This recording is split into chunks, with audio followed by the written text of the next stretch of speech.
ओम नमः सिद्धेभ्यः। ओम नमः सिद्धेभ्यः। ओम नमः सिद्धेभ्यः। श्री अरिहंत सदा मंगलमय, मुक्ति मार्ग का करे प्रकाश। मंगलमय श्री सिद्ध प्रभु जो निज स्वरूप में करें विलास। शुद्धात्म के मंगल साधक, साधु पुरुष की सदा शरण हो। धन्य घड़ी वह धन्य दिवस जब मंगलमय मंगलाचरण हो।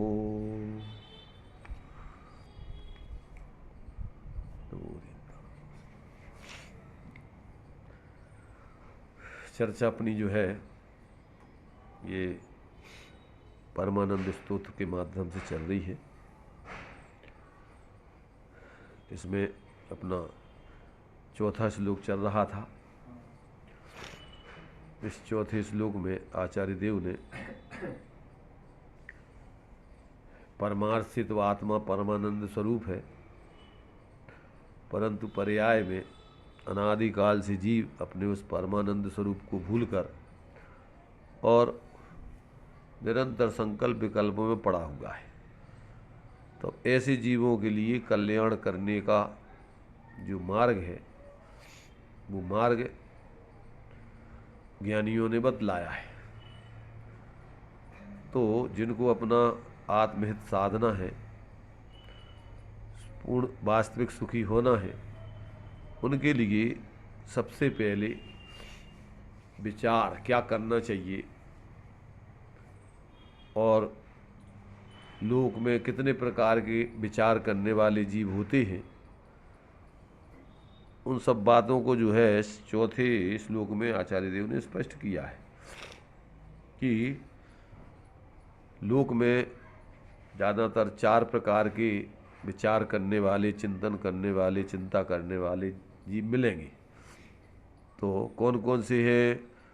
तो इसमें दिया है कि उत्तमा स्वात्म चिंता स्यात्, देह चिंता च मध्यमा, अथवा यहाँ पर दिया है मोह चिंता च मध्यमा, अधमा काम चिंता स्यात्, पर चिंता स्यात् अधमा धमा धमा।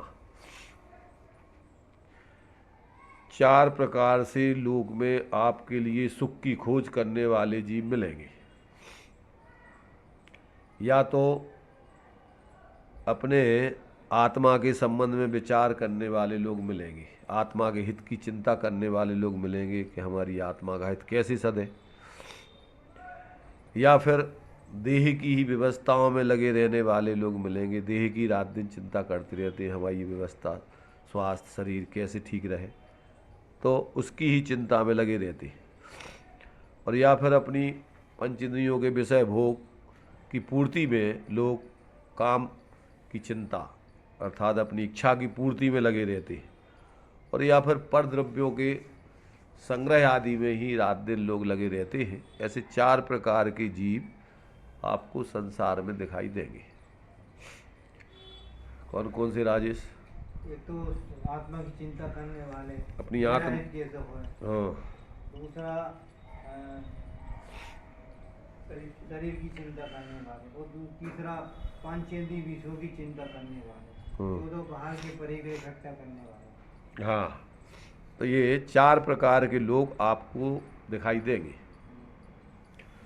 पर चिंता माने संयोग, हाँ, बाहर की पदार्थों की, रुपयों की, पैसों की, इज्जत की, आबरू की, वो सब उसमें गर्भित समझ लो। उसमें सब उसमें ही जो लोग रात दिन उसी में लगे रहते हैं, परिवार का, समाज का, देश का, इसका उसका, उसी पर की चिंता में ही रात दिन लगे रहते हैं।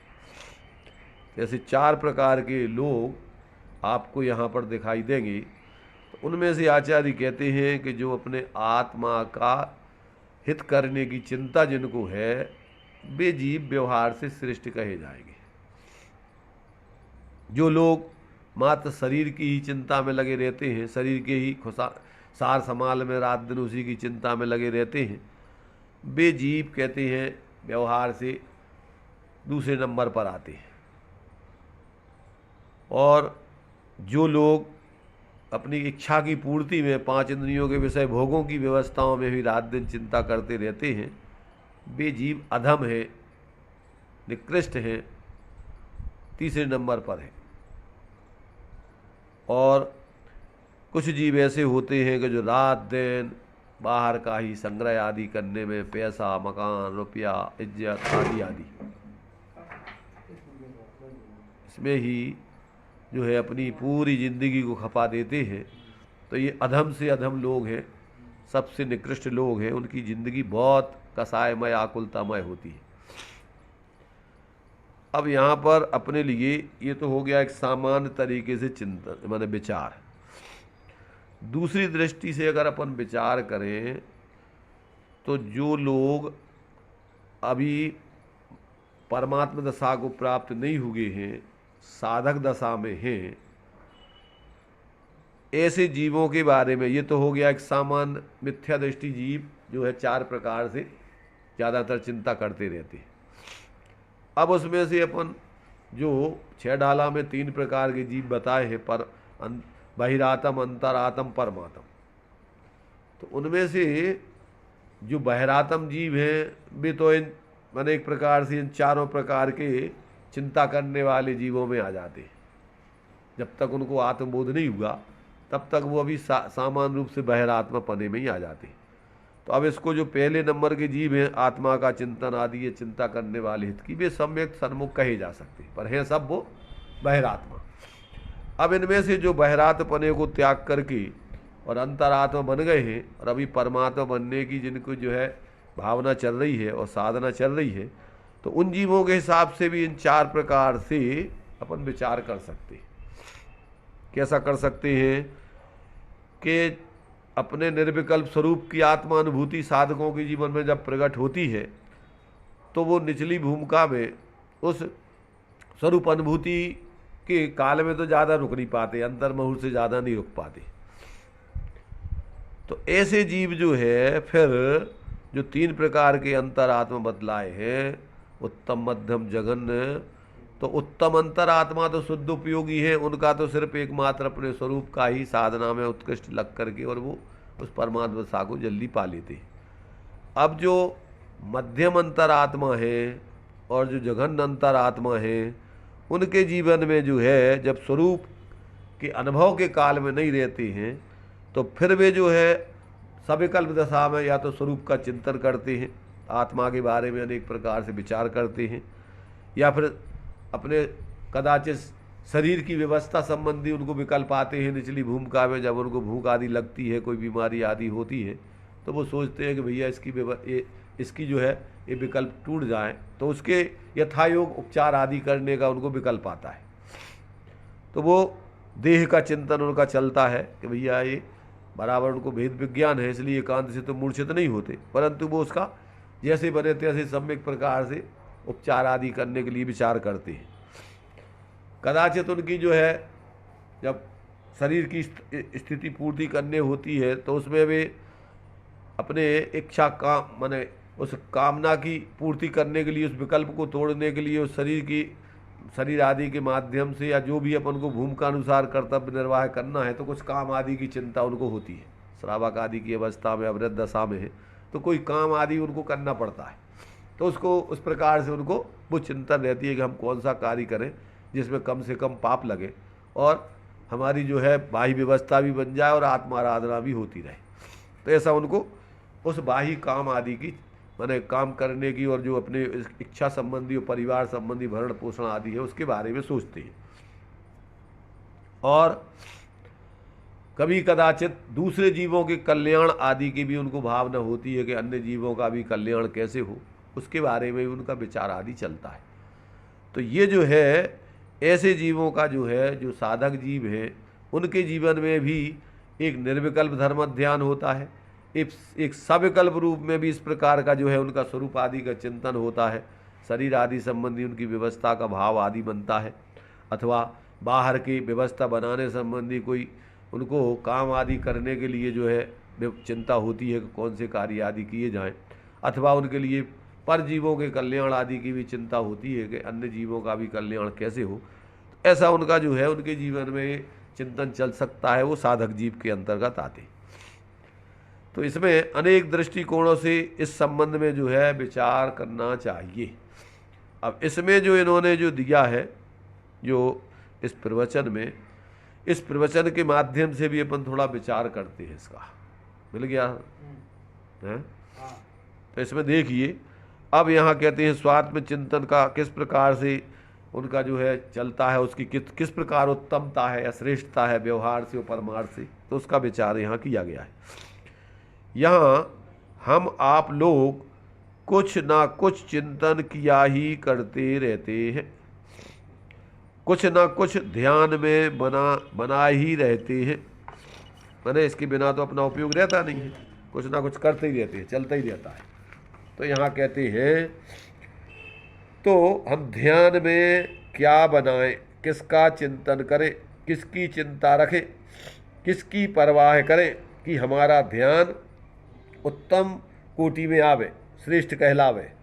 तो कहते हैं वो जो है इसमें आगे दिया है, और किस प्रकार का ध्यान करें जो मध्यम कहलाता है, किस प्रकार का ध्यान करने से अधम कहलाता है, किस प्रकार का ध्यान करने से चिंतन आदि करने से अधम कहलाता है।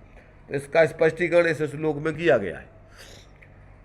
तो कहते हैं स्वात्म चिंतन को तो उत्तम कहा गया है, व्यवहार में भी और परमार्थ में भी, दोनों तरीके से। तो अपने आत्मा का ही चिंतन, उसके हित आदि का विचार आदि करना, ये उत्तम श्रेष्ठ कहा गया है। आत्मा के शुद्ध स्वरूप का ध्यान करना, आत्महितकारी भावना बनाना, यह सब उत्तम ध्यान है, और उस संबंधी चिंतन आदि भी उत्तम चिंतन है। लोग सहसा कह उठते हैं, एक तो ये व्यवहारिक दृष्टि से लिखा है, अज्ञानी जीव ऐसे उत्कृष्ट साधक आदि के बारे में, साधुओं के बारे में जो अपने स्वरूप की मुख्य रूप से साधना करते हैं, तो उनके बारे में अज्ञानी जीवों का विचार क्या है वो इसमें दिया इन्होंने, कि अज्ञानी जीव क्या सोचते हैं। तो अज्ञानी जीव सोचते हैं, क्या सोचते हैं, लोग कहते हैं कि साधु और ये ध्यानी योगी लोग ये सब बेकार हैं, सब स्वार्थी हैं, इनसे देश का क्या हित है, समाज का इनसे क्या हित है, बल्कि ये सब बेकार है, समाज के ऊपर भार है। इस तरह अज्ञानी भ्रमित लोग जीव उन साधकों के बारे में विचार करते हैं। और कोई पुरुष हाथ पैर पीटता है, कुछ काम करता है, देश का धान आदि उत्पन्न करता हो, खेती बाड़ी करता हो, किसी प्रकार का और भी उत्पादन आजीविका संबंधी करता हो, तो उसे लोग कहते हैं कि ये बड़ा काम का आदमी है। क्या मानते हो उसको? ये बहुत काम का आदमी है, ये सब धर्मात्मा है, परोपकारी है, देश समाज के लिए बड़ा हित का कार्य कर रहा है। इस तरह की भावना अज्ञानी जीव बनाते रहते हैं। लेकिन जब वस्तु स्वरूप पर दृष्टि की जाए तो यह आत्मा तो सदा काल रहने वाला है। क्या कह रहे? जब वस्तु स्वरूप का विचार करते हैं तो आत्मा तो शाश्वत है। इस आत्मा का कल्याण हो, यह आत्मा सुख शांति में कैसे रहे, यह बात तो सदा के लिए सोचना ही होगी।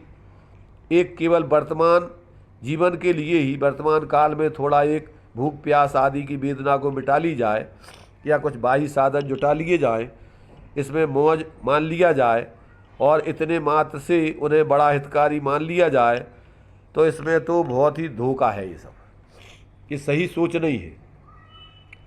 यद्यपि शरीर के बंधन में आत्मा यद्यपि है, तो कुछ इस प्रकार के काम भी करना चाहिए, पर यही मेरा एक लक्ष्य हो, ऐसा ही सोचकर उसको करते रहें, तो इसमें तो जीवन सब बेकार हो जाएगा। जिसके लिए अपन शरीर आदि के लिए बाहर का करेंगे वो सब छूट जाएगा। और आत्मा तो, अगर अपन अपने आत्मा के हित के बारे में विचार आदि नहीं करेंगे तो आत्मा का क्या होगा? तो वो तो चतुर्गति का पात्र बना रहेगा, जन्म मरण के चक्कर में पड़ा रहेगा, तो उसको तो शांति नहीं मिलेगी। तो जब कहते हैं कि यह आत्मा सदा अकेला रहने वाला है और इसका कोई ऐसा कार्य बने कि यह सदा के लिए संकटों से छूट जाए, इसका उपाय है आत्मा का ज्ञान करना, आत्मा का ध्यान करना, आत्मा का परिचय पाना। तो जो आत्मज्ञान में, आत्म ध्यान में लगे हुए हैं, वे पुरुष ही परमार्थ से उत्तम कार्य कर रहे हैं। उनका ही कार्य क्या माना जाएगा? उत्तम कार्य। उनका ही कार्य उत्तम माना जाएगा। बाकी ये संसार संबंधी कार्यों को परमार्थ से उत्तम नहीं माना जाएगा। भलाई कर सकने वाले हैं, माने वो सबका अपने भी भलाई करते हैं और अन्य जीवों की भी, वो जो उनकी संगति करेंगे तो उनको भी वो क्या है, वास्तव में आत्म कल्याण का और लौकिक जीवन का भी सही मार्ग उनको बताएंगे। जिनको ज्ञान प्रकाश होगा वह भी माने वास्तव में क्या है, सच्चा उनके लिए आत्महित का कल्याण करते हुए लौकिक दृष्टि से भी सम्यक जीवन जी पाएंगे। तो ये योगीश्वर आत्मज्ञानी पुरुष तो स्वपरोपकारी जानना चाहिए, अपना भी उपकार कर रहे हैं और सहज ही उनके संग से, उनकी संगति से दूसरे जीवों का भी उपकार होता है। तो उत्तम चिंतन या ध्यान तो स्वात्म चिंतन ही कहा जाएगा। आत्मस्वरूप का चिंतन, आत्महित के लायक भावना निर्माण, यह सब वास्तव में एक श्रेष्ठ चिंतन के रूप में माना जाएगा, इसको उत्तम माना जाएगा। दूसरे नंबर पर जो अपने लिए शरीर आदि के व्यवस्था का विचार आदि आता है, तो वो दूसरे नंबर पर माना जाएगा। तो यहाँ कहते हैं कि मोह चिंतन यहाँ पर मध्यम चिंतन कहलाता है, माने दूसरों का हित के बारे में सोचो अथवा शरीर आदि के व्यवस्था संबंधी में सोचो, दूसरे सुखी हो, इस प्रकार परजीवों के सुख के लिए, कल्याण के लिए चिंतन होना, यह मध्यम चिंतन कहलाएगा। माने दूसरे नंबर पर जो श्लोक में आया है कि उत्तमा स्वात्म चिंता स्यात् देह चिंता अथवा मोह चिंता च मध्यमा। तो मोह में दूसरे जीवों के कल्याण की भावना अथवा अपने लिए शरीर आदि की आजीविका आदि संबंधी व्यवस्था बना करके अपने आत्माराधना करने संबंधी विचार, तो ये दूसरे नंबर पर आता है। तो इस प्रकार से कहते हैं ये, इसमें दूसरे जीवों के भी उपकार की बात सोची गई है, पर आत्मचिंतन का यदि इसमें कोई ध्यान न रखें तो वास्तव में यह क्या है, ये फिर सही आत्म चिंतन नहीं कहलाएगा। माने आत्महित के साथ साथ यदि दूसरों के कल्याण आदि की बात सोची जाए तो परमार्थ से ये दूसरे नंबर पर मध्यम चिंतन के अंतर्गत आता है। शुभ भाव है, कुछ पुण्य बंद हो जाएगा, तो ऐसी पर के उपकार की दया की बात सोचना, यह मध्यम ध्यान कहलाता है, मध्यम चिंतन है। और अधम चिंतन क्या है, यानी काम चिंता, अपने इंद्रिय विषयों के लिए ही साधन में उपयोग फंसाए रहना, खूब संपदा आदि होना चाहिए, हमारी इंद्रियों के विषयों का पोषण हो, परंतु बहुत आराम का घर हो आदि अपने ही काम संबंधी बातों का विचार करना, यह सब अधम चिंतन जानना चाहिए। क्या है ये चिंतन अच्छा नहीं कहलाएगा। और काम वेदना जगी, काम वासना जगी, उसके साधन जुटाना, खूब मौज मानी, ये सब अधम चिंतन है। और अधम से अधम चिंतन क्या है कि पर का हित सोचना, पर चिंतन, दूसरों को कष्ट पहुंचाना, दूसरों पर कसाई करना, दूसरों की बर्बादी करना, दूसरों का जीवन नहीं सुहाना, दूसरों का विरोध आदि रखना आदि, सब इस प्रकार के अधम से अधम चिंतन कहलाता है। तो अज्ञानी जीवों के जीवन में इस प्रकार के ये चिंतन अधम और अधमाधम चलते हैं। ज्ञानियों के जीवन में तो भूमिका अनुसार कदाचित ये अस्थिरता जन्य भाव आते हैं, परंतु भेद विज्ञान करके उनको तोड़ करके ज्ञानी और एकमात्र अपने स्वरूप चिंतन में ही, तत्व चिंतन में ही लगते हैं और स्वरूप आराधना में लगते हैं, ऐसा जानना चाहिए। तो यहाँ कहते हैं कि वास्तविक हित के लिए स्वात्म चिंतन रूप उत्तम चिंतन का ही वास्तव में कर्तव्य मुख्य रूप से जीवों का होना चाहिए। सारांश रूप में ये उसमें लिया है उन्होंने कि मूल रूप में अपन को काय का मुख्य रूप से ध्यान रखना चाहिए। मूल में तो अपने आत्मा के हित के बारे में ही विचार या चिंतन करना चाहिए। इसी में वास्तव में जीवों का परमार्थ हित है। और साथ में जब तक अपन उत्कृष्ट रूप से स्वरूप आराधना न कर सकें तो उसमें अपने लिए शरीर आदि या लौकिक अपने इस वर्तमान जीवन की व्यवस्था संबंधी भी गौण रूप से चिंतन आदि चलता है और विवेक पूर्वक व्यवस्था बनाई जाती है, तो वो मध्यम चिंतन के अंतर्गत आता है, वो मध्यम ध्यान आदि के अंतर्गत आता है। और यदि अपने लिए फिर क्या है कि बाहर की इच्छा पूर्ति आदि संबंधी कदाचित भाव आते हैं साधकों के जीवन में, तो वो कम से कम पाप आदि हो ऐसा ध्यान रख करके प्रवृत्ति करके उससे निर्वृत्त होकर के अपने आत्म हित के कार्यों में ही लगते हैं। वो एकांत से उस अपने इच्छा पूर्ति में ही नहीं लगे रहते और अपने पर चिंतन के अंतर्गत दूसरों के कल्याण आदि की भावना ही उनको आती है, पर एकांत से नहीं, कर्तृत्व बुद्धि स्वामित्व बुद्धि पूर्वक नहीं, दंभ पोषण के लिए नहीं, मान सम्मान के लिए नहीं, काय के लिए, आत्महितार्थ निस्वार्थ भाव से। तो ऐसा जो है ये उनका जो है चौथे नंबर पर चिंतन ज्ञानियों के चलता है। पर अज्ञानियों के तो जो है इस प्रकार का जो पर के अहित आदि करने का भाव है वो अधम से अधम है, निकृष्ट है। ऐसा चिंतन साधकों के जीवन में नहीं चलता है, उससे तो आत्मा का परम अकल्याण होता है। ऐसा जान करके एक आत्महित के चिंतन में ही लगना चाहिए, प्रत्येक जीव का यही कर्तव्य बनना चाहिए। तो अंत में उसको यही दिया है कि हम सबको क्या है, सभी के लिए, हम आपके लिए, सबके लिए चाहिए कि उत्तम आत्महित संबंधी विचारों में लगें। जैसे हो वे अपने आत्मा का हित हो, अन्य जीवों की भी आत्मा का हित हो, ऐसा चिंतन ही श्रेष्ठ चिंतन है, उसी को ऊर्ध्व रखना चाहिए। देखो, दूसरे जीवों के बिगाड़ की भावना रखने में खुद का कितना बड़ा नुकसान या हानि है। उस काल में भी अशांति है और पाप कर्म का बंध है। सो जब उदय आएगा तो भविष्य में भी वह जीव दुख भोगेगा। मिला क्या दूसरों का बुरा विचारने से? बर्बादी के अलावा, पाप बंधन के अलावा और क्या मिला? यह अधम और अधमाधम चिंतन है। इस अधमाधम चिंतन को तो दूर से ही त्याग करना चाहिए और चले दूसरों की बर्बादी के लिए तो कितना रौद्र ध्यान बनाना पड़ेगा, पर अपने इंद्रिय विषयों के पोषण का ध्यान बना रहे, इसके लिए ही भावना और प्रयत्न कर रहे हैं जो लोग, तो वो भी वास्तव में कोई काम आने वाला नहीं है। तो इससे भी आत्मा को कुछ नहीं मिलने वाला है। तो आत्मा का हित तो इसी में है कि अपने लिए जो है आत्मा का हित जिसमें हो वो कार्य करे।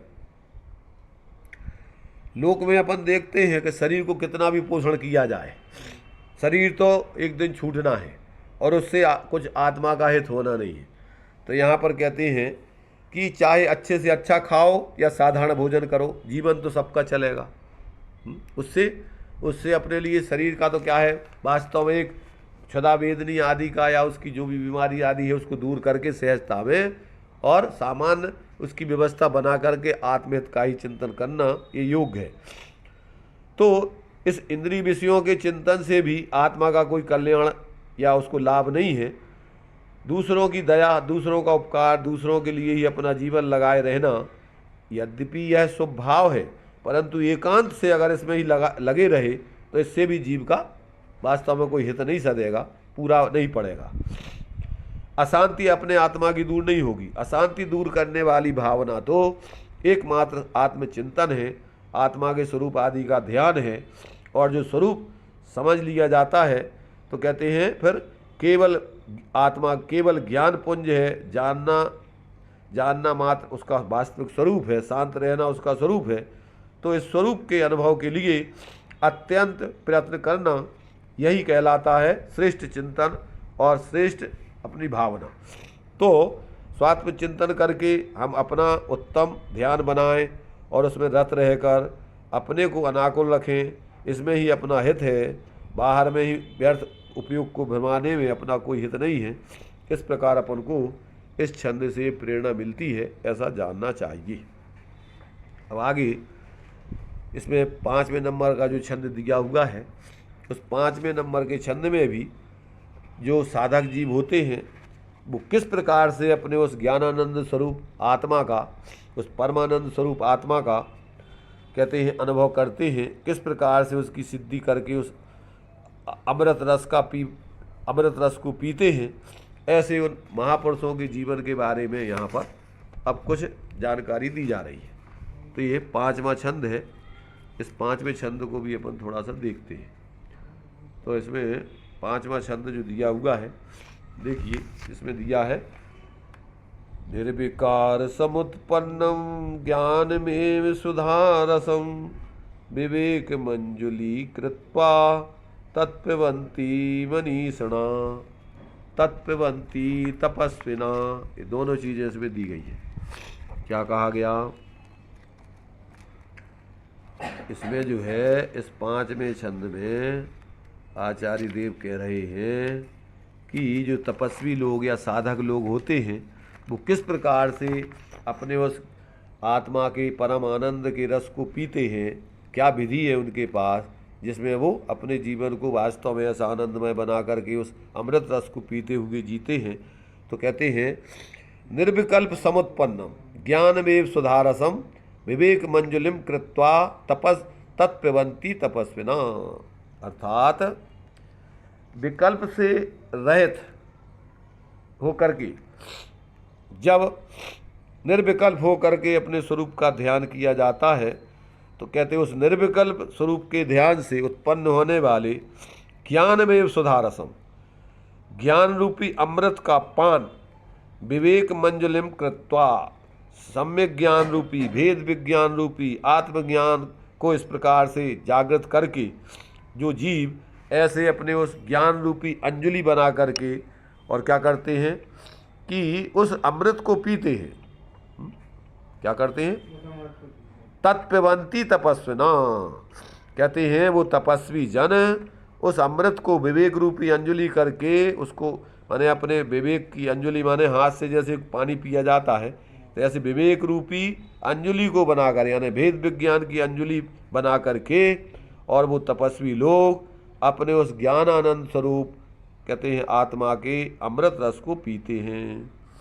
तो विकल्प से रहित होने वाले ज्ञान रूपी अमृत का पान विवेक को धारण करने वाले महान तपस्वी जन ऐसे उसका पान करते हैं, उस अमृत को पीते हैं। उसी का जो हिंदी छंद दिया है विकल्प से रहित महान ज्ञान रूप अमृत का पान विवेक रूप अंजुलि फुटवान तपसी जन करते रस पान। जो ऐसा जो है क्या है, इच्छानुरोधस तपा, अथवा क्या करते हैं अपना जो है आत्मा का जो है इस प्रकार से उस बाहर की इच्छाओं से रहित होकर अपने ज्ञान रूपी अंजलि से उस आत्मा में अभेद होकर निर्विकल्प होकर अनुभूति करते हैं, उनको ही ऐसा ज्ञानानंद स्वरूप अमृत का पान किया जाता है, उनको ही ऐसा आनंद मिलता है। ऐसा जो है यहाँ पर जानना चाहिए। अब इसके ऊपर जो है विशेष रूप से जो प्रवचन दिया गया है, तो उसके बारे में भी अपन यहाँ पर विचार कर सकते हैं। अभी क्या समझ में आया? तपस्वी लोग किस चीज़ का पान करते हैं, कैसे पान करते हैं? तो कहते हैं विकल्प तो मन और परावलंबी होते हैं, इनसे तो आत्मा दिखाई देता नहीं है। कैसे दिखाई देगा आत्मा? आत्मा तो पर सारे विकल्पों को छोड़ करके अंदर में अपने उस ज्ञान स्वरूप आत्मा का लक्ष्य बनाकर और उपयोग को एकाग्र करके, और जब अपने उस ज्ञान रूपी कहते हैं अंजलि के द्वारा, माने ज्ञान ही अपने पास हाथ है जो आत्मा को ग्रहण कर सकता है, उसका अनुभव कर सकता है, उसके पान को कर सकता है। तो ऐसा जो है वो एक ज्ञान मात्र ही है, ज्ञानमेव, ज्ञान के अलावा और कोई दूसरा उपाय अपने पास आत्मा के अनुभव करने का नहीं है, उसको पकड़ने का नहीं है, उसको जानने का नहीं है। और वो ज्ञान कैसे पैदा होता है? अनादिकाल से ये ज्ञान अपना 5 इंद्रियों मन के माध्यम से बहिर्मुखता में लग रहा है। ज्ञान का उपयोग कहाँ हो रहा है आज तक? 5 इंद्रियों मन के माध्यम से बाहर के गेयों में ही, पंच इंद्रियों के विषय आदि में ही लग करके, और निरंतर जो है वो अपना ज्ञान परोन्मुखी होकर के आकुलता का वेदन कर रहा है। वो अपने उस निर्विकल्प आत्मा के स्वरूप का अनुभव नहीं करता है। इसलिए उन तपस्वियों का यहाँ पर दृष्टांत दे करके कि वो तपस्वी जो है कैसे जो है अपने उस ज्ञान रूपी सुधा रूपी ज्ञान आनंद रूप सुधा यानी अमृत का पान करते हैं, तो कहते हैं वो अपने भेद विज्ञान रूपी अंजलि को बना करके और ऐसे जो तपस्वी लोग हैं, साधक लोग हैं, ज्ञानी लोग हैं, धर्मात्मा लोग हैं, ऐसे अपने उस ज्ञान आनंद रूप सुधा अमृत को यानी उस सुधा कहो या अमृत कहो, माने जिसको पीने से अनुभव करने से ये जीव के जन्म मरण का चक्कर छूट जाता है। अमृत माने क्या? अमृत माने जिसके बाद जन्म मरण नहीं होता है।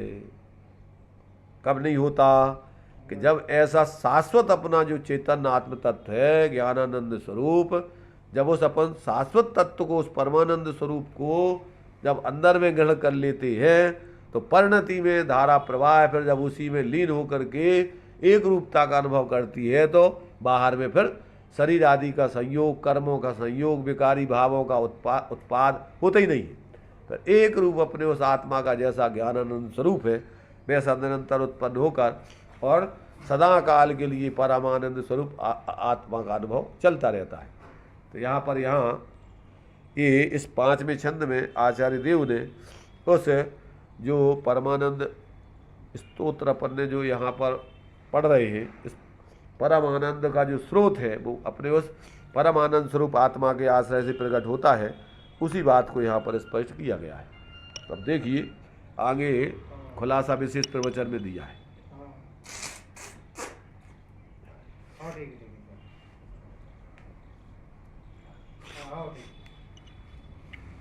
इसमें जितने ये वाक्य आए हैं तो कहते हैं वो आत्मा का आनंद या अमृत रूप ज्ञान रूपी सुधारस, तो कहते हैं किस प्रकार से उत्पन्न होता है? तो कहते हैं निर्विकल्प समुत्पन्न ज्ञान सुधारस का पान कैसे करते हैं ज्ञानी जी?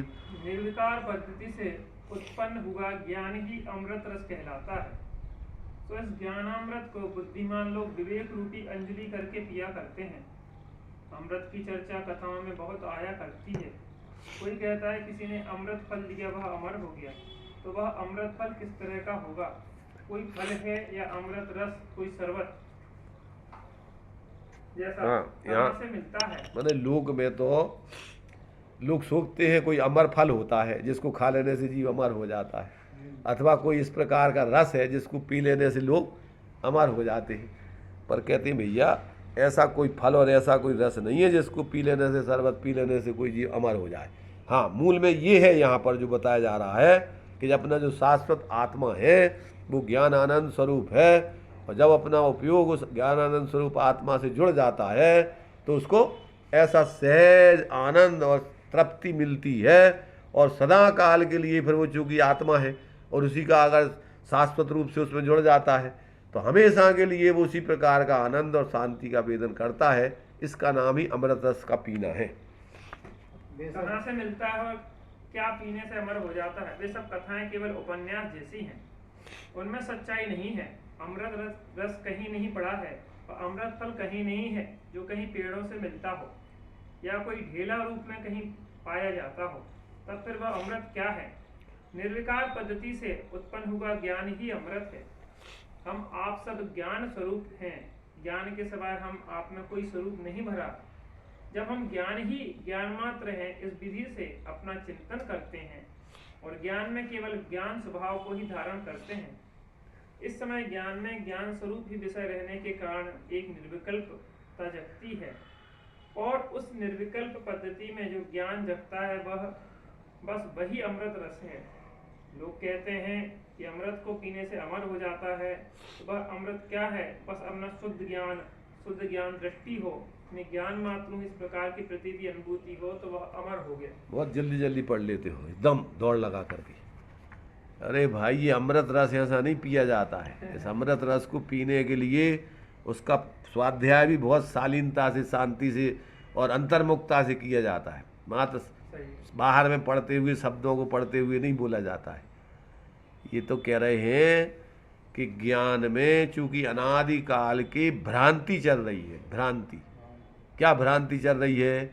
कि ज्ञान में सामान्य रूप से तो अपना आत्मा ही निरंतर व्यापता है, व्याप रहा है, व्यापता रहेगा, परंतु अज्ञानता से, भ्रम से जीवों को, चूँकि स्वपर प्रकाशी ज्ञान है, तो इस ज्ञान में चूँकि छद्मस्त का उपयोग एक समय में एक ज्ञेय को ही विषय करता है, तो ये 5 इंद्रियों मन के माध्यम से अनादिकाल से परलक्ष्य करके बाहर के ही इन पौद्गलिक विषयों को ही, ज्ञेयों को ही अवलंबन करके और निरंतर जो है अपने को उन्हीं रूप मान उनको ज्ञान में लेकर और उनमें ही मिथ्या कल्पनाएं करता है कि उसी में से कुछ अपनी कुछ पराई, शरीर आदि जैसे ज्ञान का ज्ञेय बना तो इसको मान लेता है ये मैं हूँ, देह जीव को एक, तो ऐसी भ्रांति ज्ञान में खड़ी होती है।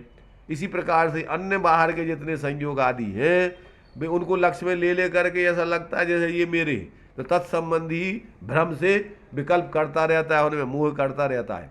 परंतु जब वो ज्ञान जो वास्तव में ज्ञेयों को जानते हुए भी ज्ञान स्वरूप ही रहता है, आत्म स्वरूप ही रहता है, वो ज्ञेय रूप नहीं होता है, वो राग आदि रूप नहीं होता है, विकल्प आदि रूप नहीं होता है, ऐसा जब आगम से, युक्ति तर्क से, ज्ञानियों के सत्संग से अपने उस ज्ञान में निर्णय होता है और फिर जब अपन उस बाहर के इन सारे ज्ञेयाकार ज्ञानों को गौण करके उसमें एक सामान्य ज्ञान स्वरूप आत्मा को ऊर्ध्व करते हैं, तो वो अपना ज्ञान सामान्य और विशेष अभेद होकर के एक ज्ञान मात्र शुद्ध जो है अनुभव में बनता है।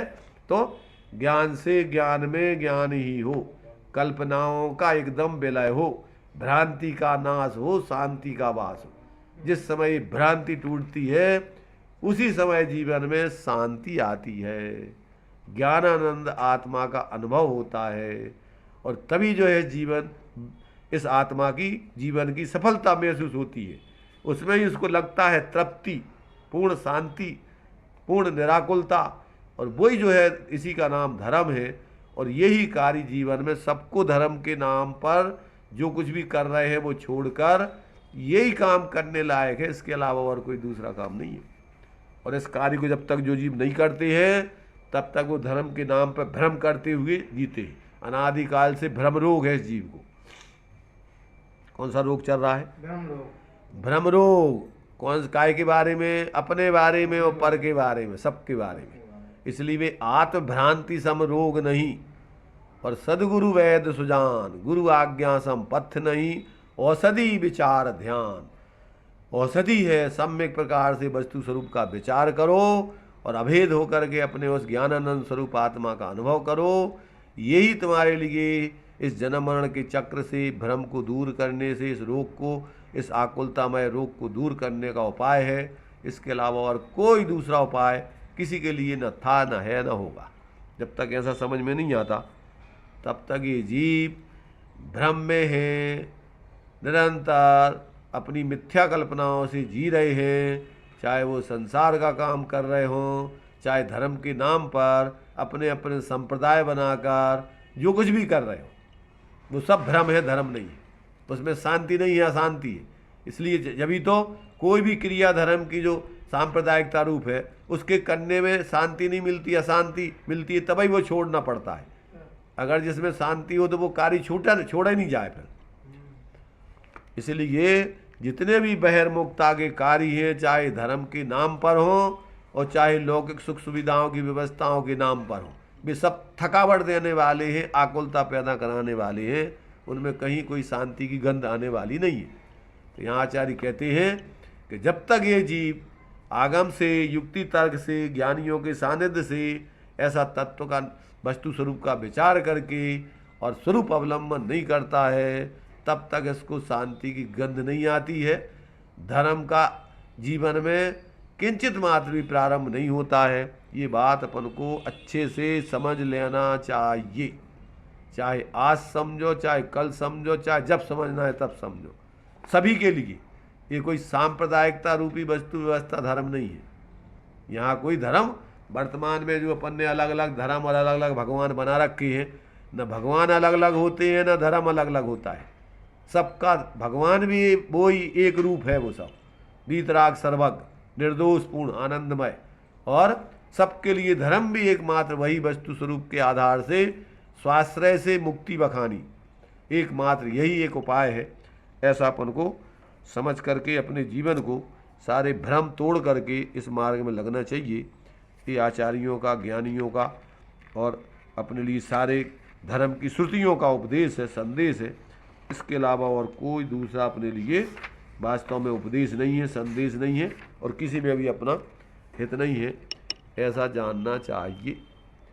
तो इस प्रकार से ये अपने लिए कुछ अपन ने धर्म के संबंध में, मैंने जो परमानंद स्रोत है इसमें जो परमानंद स्वरूप आत्मा का स्वरूप बताकर और उसकी जो साधना करने पर जो अंदर से उसके स्रोत यानी अपने जीवन में आनंद प्रकट होता है, वो झरने, हाँ वो झरने के रूप में आनंद प्रकट होता है, वो अपने लिए वास्तव में जो है एक ही विधि से प्राप्त होता है, अन्य कोई विधि नहीं है। बाहर में भ्रांतियाँ तो अनेक प्रकार की होती हैं, पर शांति का उपाय एक ही है और कोई दूसरा उपाय नहीं है। तो यहाँ पर जो दिया है श्रीमद जी का एक वचन है कि एक होई त्रय काल में परमार्थ को पंथ, और प्रेरे साधे जो उस परमार्थ को, वही व्यवहार सम्मत है, व्यवहार धर्म के नाम पर, बाकी सब भ्रमणा है, सब भटकाव है, किसी के लिए भी कल्याण के मार्ग में नहीं ले जाता है, कल्याण की तरफ उसका कोई अपने लिए मार्ग नहीं जाता है। ऐसा समझ करके अपन को सब भ्रम तोड़ने चाहिए। तो इस प्रकार से ये अपन को इसमें जो एक एक पॉइंट बना करके और जो वाक्य निकाल करके इसमें पॉइंट दिए हैं, उसमें से अपन ने अभी एक वाक्य के संबंध में चर्चा की है कि वास्तविक हित के लिए कौन सा है, नहीं, निर्विकल्प समुत्पन्न ज्ञान सुधारस का पान करना ही आत्मा के हित में है। दूसरा वाक्य है, ज्ञान सुधारस पान से ही आत्मा की अमृत पने की प्राप्ति होती है, इसके अलावा उसको और अमृत की शाश्वत होने की कोई विधि नहीं।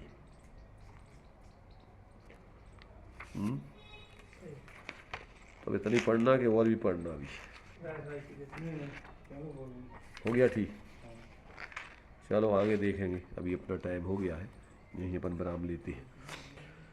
निज निधि निज में मताई, यह अनंत उपकार है, उसके लिए जिन बाणी माँ को वंदना सत बार है, वंदना सत बार है।